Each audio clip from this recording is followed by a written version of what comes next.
Hello বন্ধুরা, শুভ রাখি পূর্ণিমা। আজকে হচ্ছে রাখি পূর্ণিমার দিন, তাই বাপের বাড়ি চলে এসেছি ভাইকে রাখি পরাতে। এখন বাজে প্রায় 5:30 ভোর।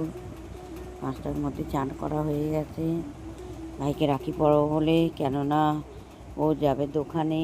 ওর আস্তে আস্তে 5:30 5টা, তখন পূর্ণিমা শেষ হয়ে যাবে। তাই জন্য কথা হলো যে ভোরবেলায় ভাইকে রাখিটা পরিয়ে দেবো, তাতে ও নিশ্চিন্ত, আমারও থাকবে না ভাই কখন আসবে।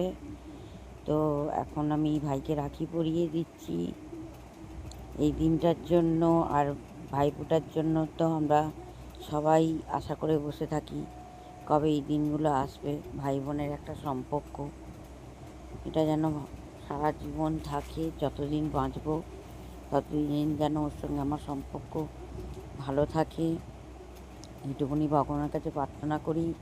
ও যেন সুস্থ থাকে, ভালো থাকে, ভগবান ওর মঙ্গল করুক, এই আমার ঠাকুরের কাছে প্রার্থনা। এই যে ভাইকে আমার রাখি পরানো হয়ে গেছে, খাইয়ে দিলাম। ও মিষ্টি খাওয়া বেশি পছন্দ করে না, ও একটুখানি খেয়েই ব্যাস বলে আর খাবো না।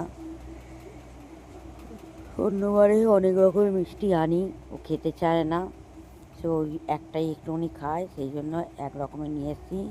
এই যে আমার মেয়েরা দাদাদের পড়াচ্ছে, আমার ভাইয়ের ছেলেদেরকে, আমার দিদির মেয়ে। চলো, আমার ভিডিও তোমাদের ভালো লাগলে লাইক কমেন্ট শেয়ার করে দিও।